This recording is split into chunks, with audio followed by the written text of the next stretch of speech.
Hello everyone, I'm Linli Xie. Welcome to my talk. The title of my talk today is Electronic Calibration of One-Port Networks at Submillimeter Wavelengths using Schottky Diodes as On-Wafer Standards. First, I'd like to acknowledge all my co-authors for this work. The outline of my talk is as follows.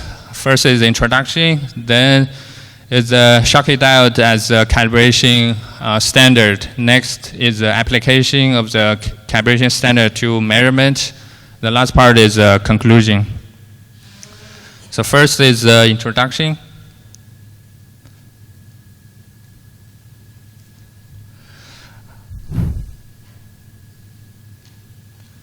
As we all know that the calibration is measurement of known standards to remove the systematic error. And the figure shown here is a typical commercial vector network analyzer configuration. So by measuring the power received by the A receiver reflected by the DOT or the B receiver transmitted through the DOT, then calculate the ratio between the A to the reference receiver and the B to the reference receiver. We can obtain the reflection coefficient back to the from the DOT and the transmission coefficient through the DOT. Typically, we use physical calibration standards to do the connection and the reconnection to perform the calibration of the system. And examples include open, match, short, or TRL, or the offset shorts, just to name a few. An alternative approach is to use electronic calibration standards, which is convenient and without the need of connection and reconnection. It electronically switch the impedances of standards. And one example is the first figure. It's a commercial eCal module from Keysight. And we can see from the equivalent circuit model that it's essentially a configuration of a few switches. So by turning on and off some specific switches, the overall two-port structure can represent different impedances coverage on the Smith chart for the calibration. Another examples of the electronic calibration standards include PIN diode or CMOS standard. Currently, the highest frequency range these eCal standards can work is up to 67 gigahertz. The motivation of on-wafer electronic calibration in this work is come from the uncertainty of on-wafer measurement, which is come from two sources. The first source is probe tip contact resistance variation, which comes from the contact force variation. Shown to the top left figure as measured contact resistance variation for gold contact pads and aluminum pads respectively. The standard deviation is only 3 milliohm or 61 milliohm, which corresponds to 0.005 dB variation of insertion loss, which is not that significant for a 50 ohm system, but it sets an upper limit of the lowest insertion loss that we could measure. And another source of uncertainty of the on-wafer measurement, which is more dominant, is the phase offset due to the positioning variation, which is shown to the top right figure. This is the SEM images of the on-wafer landing pads after the contact by the probe tips. It has been proved before that the phase offset is the dominant source for the submillimeter wave and the terahertz on-wafer measurement uncertainty. A 5 micron offset along the CBW direction is typical for the on-wafer measurement, which would correspond to 8 degrees of phase offset at 500 gigahertz. And this phase offset would scale as the frequency goes up, which corresponds to 16 degrees at 1 terahertz. So in order to address this issue, the electronic calibration standard used for the submillimeter wave and terahertz on wafer measurement is Schottky diodes integrated on silicon. The integrated Schottky diodes onto silicon was initialized by Ali Jabari in 2014 at the University of Virginia. This is a quasi-vertical geometry diode. As we can see that the ohmic contact sits underneath the gamma arsenide mesa and also the anode finger, so that the current flows vertically instead of laterally, which removes the skin, which eliminates the skin effect and the current crowding. And also, diodes of this structure tends to present less parasitic parameters compared to the diodes of similar diodes of the more common planar diode form. The SEM image of this type of quasi-vertical diode is shown to the top center, and the cross-section view of the epitaxy structure is shown to the top right. And the bottom two figures are the RF on-wafer measurement extracted parameters of the diodes. We can see that the junction capacitance and the series resistance as a function of bias voltage is comparable to the RF performance of planar diodes of similar sizes. So after this initial work, the process was modified to improve the yield and to remove a lot of problematic process errors, steps. So the process flow of integrating quasi-vertical Schottky diodes on silicon starts from the gamma arsenide epitaxy with an extra in-gas cap layers, and without any patterning. We evaporate the ohmic contact metal layers, type palladium gold tie, over the whole in-gas layer. Then after that, the gamma arsenide epitaxy stack is bonded against the high resistivity silicon, which is coated by SU8 as a bonding agent. After the gamma arsenide epitaxy is transferred to the high resistivity silicon, the gamma arsenide handle and the L-gas etch-stop layers are removed in wet etch. After that, lithography, wet etch, reactive ion etch, plating are used to form the ohmic contact stack, gamma arsenide mesa, anode finger, metal overlay, and other auxiliary circuits on the silicon surface. The complete quasi-vertical diodes integrated on silicon for the electronic calibration standards is shown to the right. As we can see that the diode, quasi-vertical diode structure is formed here, and we set the reference plane to the end of the probe landing pad. To the left, it shows the cross-section view of the epitaxy structure of the modified process of the quasi-vertical diodes integrated on silicon. The one-port error model is used in this work is the classic one-port error model, and 5 coplanar offset calibration standards are used to solve the overdetermined calibration equations to solve for these 3 error terms. And the ideals of these calibration standards are modeled in HFSS at WR 2.2, which is 320 to 500 gigahertz. Before the diodes are used as a calibration standards, we first perform the primary calibration using the conventional coplanar offset short. Then the obtained error terms are applied to correct the response of the Schottky diodes. This figure shows 2 Schottky diodes of different anode sizes at the center frequency of 425 gigahertz with different bias from -8 to 0.8 volts. And we can see that the 2 different sizes of anodes covers slightly less than 1/4 of the Smith chart.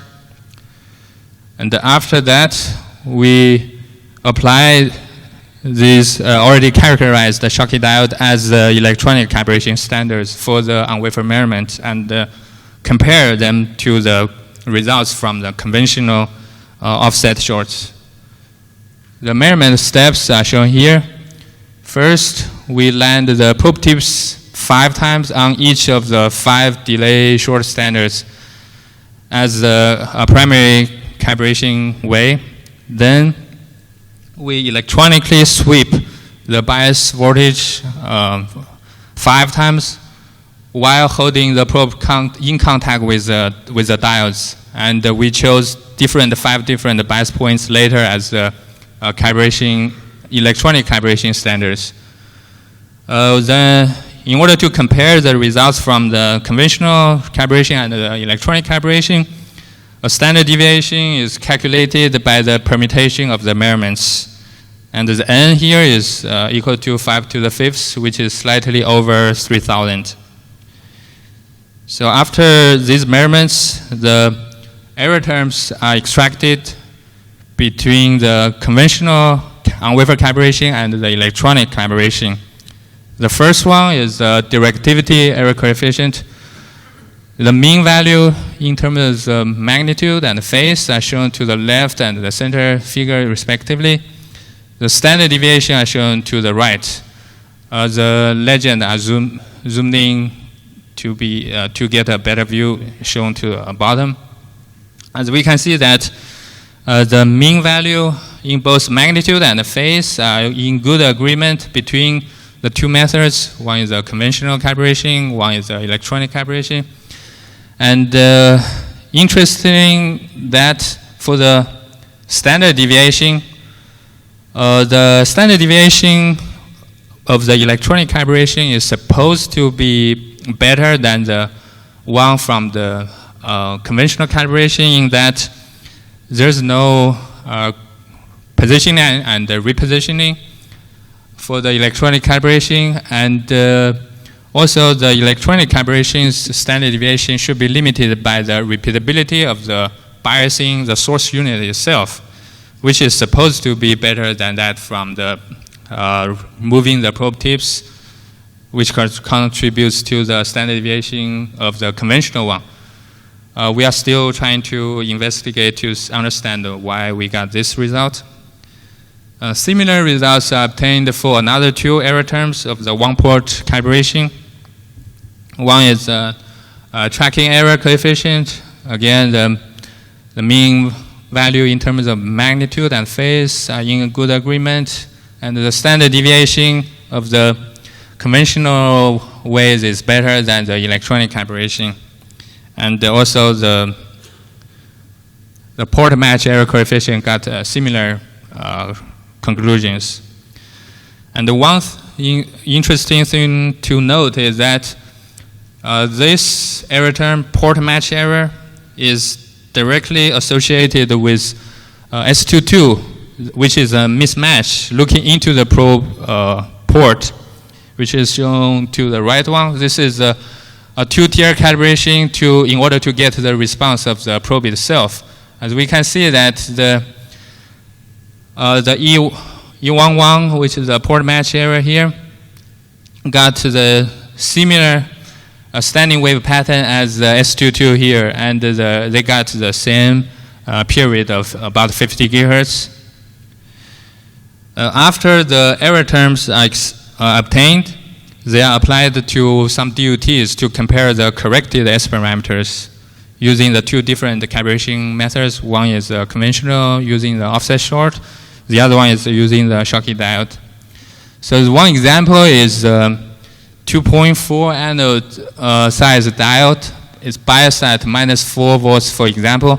And we can see that, again, the magnitude and the phase of the mean value are in good agreement, and the standard deviation of the 2 eCal results are worse than the one from the conventional one. So in conclusion, we demonstrated the first time that Schottky diodes could be used as submillimeter wave and terahertz on-wafer calibration standards, which is up to 500 gigahertz in this work. And the good agreement were obtained using the two different methods. There's some future work to do that it still requires the electronic calibration standard to be characterized somehow. And we can see that the response of the electronic calibration does not cover large span of the Smith chart, which could be improved by adding more tuning elements or even more diodes. And this work here doesn't address the issue of the repeatability yet, in the sense that it still requires the repositioning of the duties. And right now we are extending the work invested in here to two-port calibration. And the last part is acknowledgements. And thank you, everyone.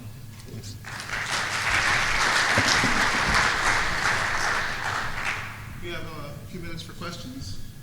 There are any?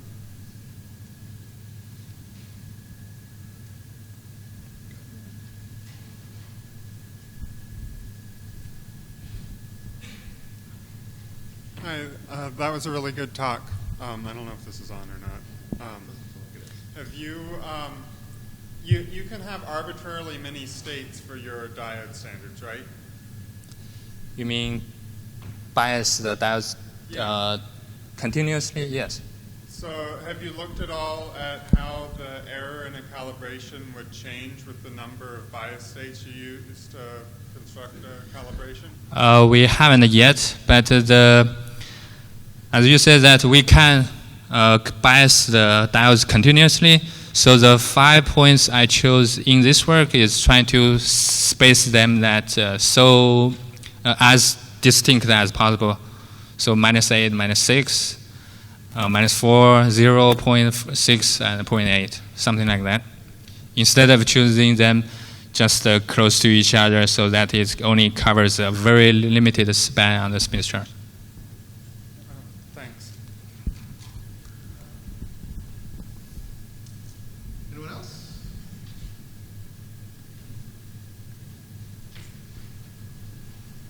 Microphone's not on, doesn't matter. Very nice work, thank you. Have you looked at the potential radiation leakage from the Schottky diode area? And I'm sorry? Have you looked at the potential radiation leakage from the Schottky diode area that you have in your standard? You mean coupling back radiation Yes. of the Schottky diodes? Yes. It looks like your higher frequencies were impacted more with with your calibration results that you showed. You deviated more from the standard offset short calibration. We didn't check that in this work. Actually, that's part of the reason that why we were just using up to 500 gigahertz here, because in previous measurements by one of our colleagues a few years ago, there's some very bad effects from the radiation if we go above 500 gigahertz. So in order to just demonstrate the proof of concept that Schottky diodes on silicon could be used as on-wafer calibration standards, we just went to the safer frequency band of below 500 gigahertz, which has proved that the radiation loss is just a minor thing. Okay. All right, thanks. Thank you. Let's thank our speaker again.